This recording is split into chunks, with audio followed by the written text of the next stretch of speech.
Friday fun day for Dave and I. We've got a bit of a test session planned. Start off here with our T3476. We'll also be testing the SU-100, which personally I'm pretty keen to do because we've never seen it run and operate. Let's see how we go. Good luck, gentlemen. Yes. I think we need it.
He's doing a bit of stopping and starting, Dave. He is. It's wondering if he's doing okay or if it's something a bit more serious.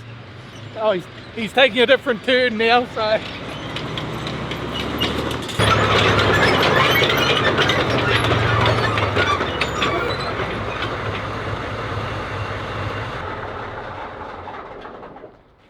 How's it going in there, comrade? Man, you've had a bit of an arm workout, eh?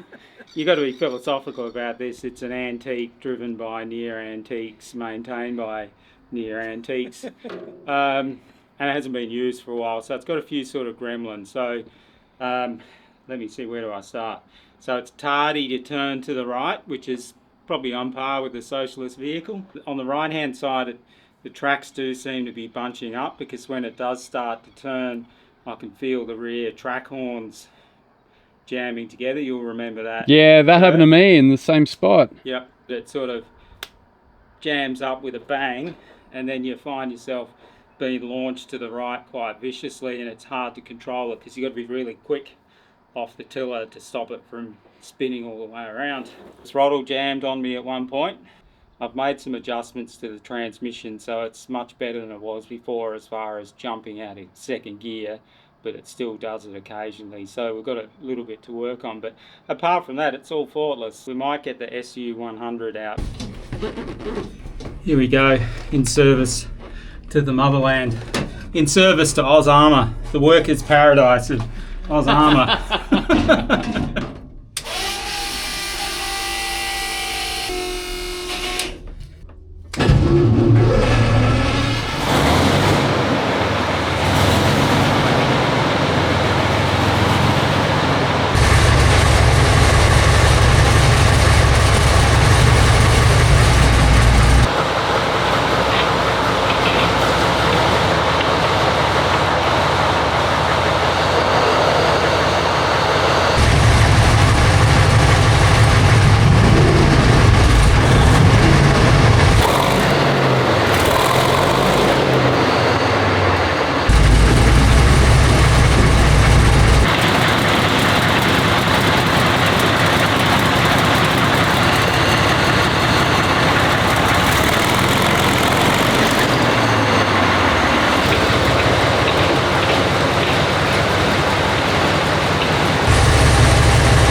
So, Smoke bombs deployed.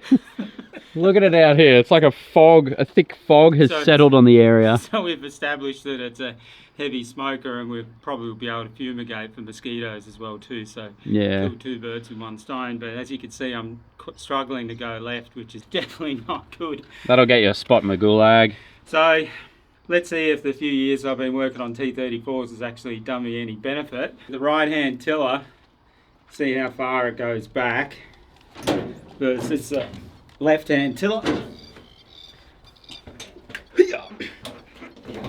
So there's a significant difference in travel between the two, and I'm thinking it's because the rear brake is too tight, which then doesn't allow the lever to stroke properly, which means that it's not developing enough torque on the brake band to actually steer it. So instead of tightening something up when it's not working, I'm going to try loosening it off.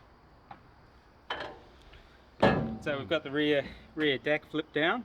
For Dave, I'm warming up to the idea of removing the transmission out of the T-34-76, which will be a real baptism of fire. So it's got sort of like a click system onto it. What's that? Oh, it's the GoPro. I'm like... That's a fully off position.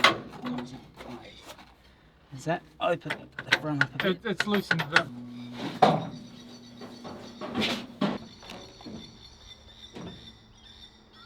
So that really hasn't changed anything. Yeah, it's not. One of them's still not doing that full stroke. It's tight now, eh? Okay, off. Yep.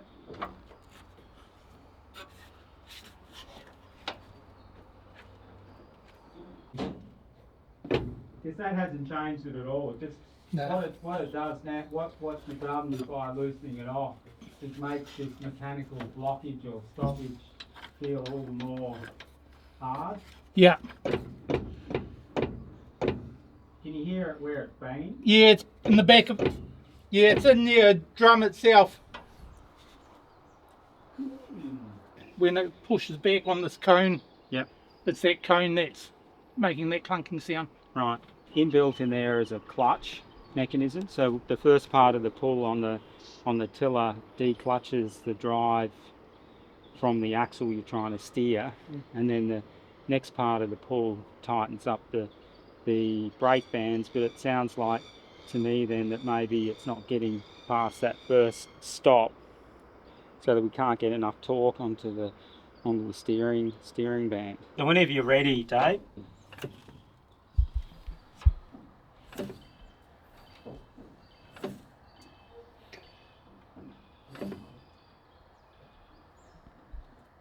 All right, just back it off. When the steering system is adjusted properly, yeah, you sort of push on the tillers and it'll pop back into that position, and that's the position you must drive it in, because if you don't drive it with the tillers all the way forward, you can cause the steering clutches to slip and overheat. Yep. So if it's adjusted properly, as soon as you pull it out of that detent, you're into the first sort of wide radius steering mode. This pivot here with the spring assist is part of the steering clutch assembly, and it does a fancy bit of mechanical work. Once you start to pull the tiller on its full stroke, the clutch rod gets to a certain amount of travel, and then it stops, and then it pivots on this return spring while the brake band linkage continues to move, and that's what gives you that bite to be able to make it turn. So if you watch it, it's quite distinct when it happens. So both clutch and brake are moving at the same time. Then we get to a point right there, you see how the clutch linkage has stopped and it's still pivoting on its return spring, but the brake still has all that travel, and it's this point where you actually get all the steering effort taking place. So that's all got to be happening properly for the steering to work. So that's on the right hand side that's working properly. Again, watch out for you can see that's the clutch, steering clutch control rod, and that's the brake band control rod. You can see how they're both stopping at the same time. which means that we're not getting that last few inches or 30 or 40 mil of stroke on the tiller. We've already established down the back of the tank that the brake band's not too tight, and it's sort of looking like the steering clutch is stroking properly. So I believe there's some issue with the linkages either underneath the seat or at the floor plate. So I think we'll get started on pulling the floor plates up. Wonder what sort of horrors we're going to find under here.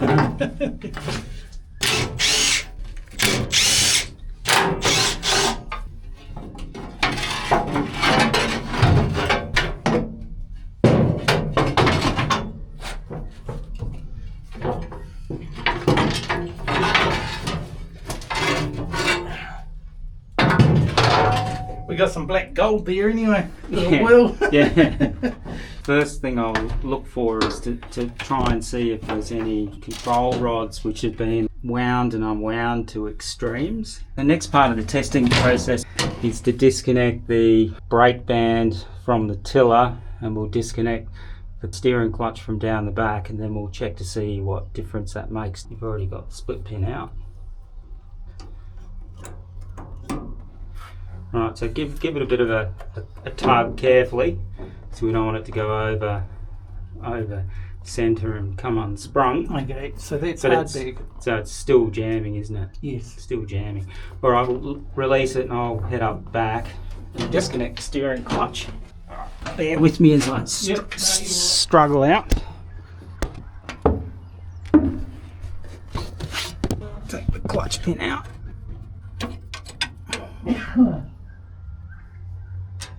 Alright, so it's disconnected at both ends. So give it an easy pull on it, making sure we don't go too far so it, It's nice and soft. yeah. Right, that's it. And that's it. released totally. That's it. So it's come off that cam. It's come off that cam.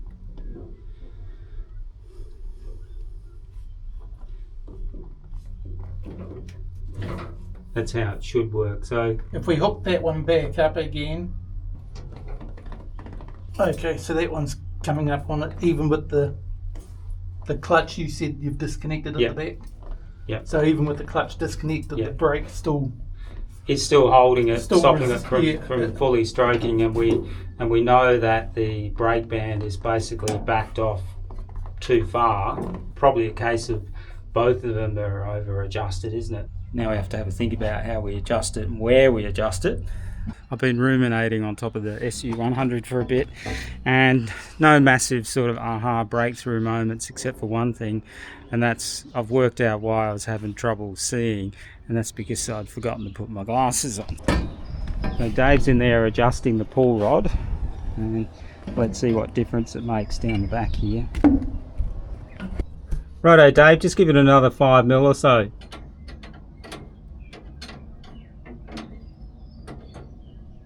Yeah, right. That actually makes a surprising amount of difference. You can really see it. So this is actually now a little bit further back than what the right hand side is, but to be honest, I'm okay with that. Can you see if there's plenty of thread engagement left in that pull rod? I've got about 20 mil out of that. Yeah, okay.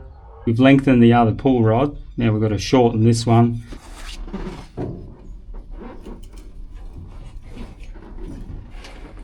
Haha. Oh, and we're getting somewhere. There we go. Look at that. It's not happy because it's never been on that section of the cam probably for the last 50 years or whatever.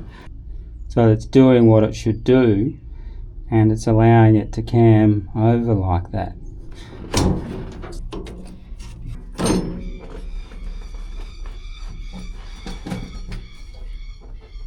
No, so it's not. It's closer to what it was. It's just not camming over. So we can really see that the clutch system has still got plenty of travel left to go, but I don't think there's enough happening at the brake end. Okay, do the same on the right hand side. That's on Yeah. Yeah, it's got loads more travel. So to the viewers back home, you would have noticed the bell crank to the position of that bolt, which holds it in there as a reference point. We've got probably about 30-40% less travel there than what we did on the other side. So now the challenge is to work out why. We've got the adjuster undone for the brakes.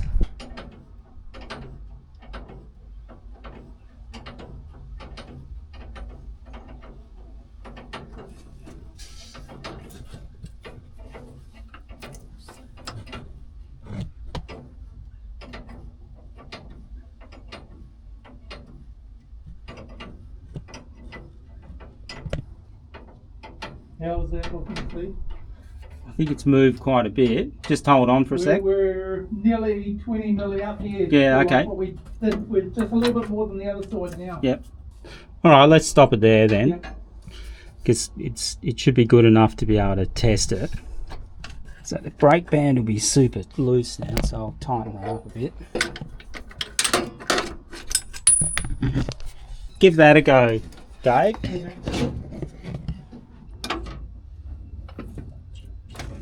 Yep. Turn it on. Yep. And straight away you can see that the brake lever is now getting close to that retaining bolt there, just like the other side. Plus we've got full travel here as well, so it's really locking itself down. So I reckon it's time to give it a test. All right, you can back it off, Dave. We'll have a go at testing this bloody thing. Isolate it on, hand throttle, gear.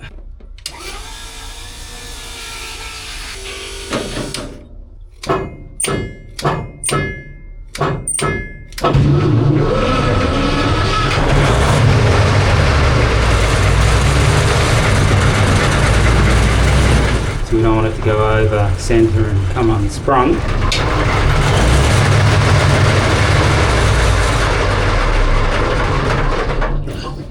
But I couldn't see you. That's because I disappeared back, pulling hard on the thing, but It locked well and really locked up. yeah, it did, but it's gone over centre. Yeah, you can see it's jumped off the back of the cam here. But it turned. Yes. Would have kept going if I hadn't stopped. Whack this back into place, and there it goes. Yeah, that feels pretty good actually. Yep. That feels pretty good. Let's see if we don't just spin around the spot like a crazy cockroach or something like that.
Happy with that, Dave?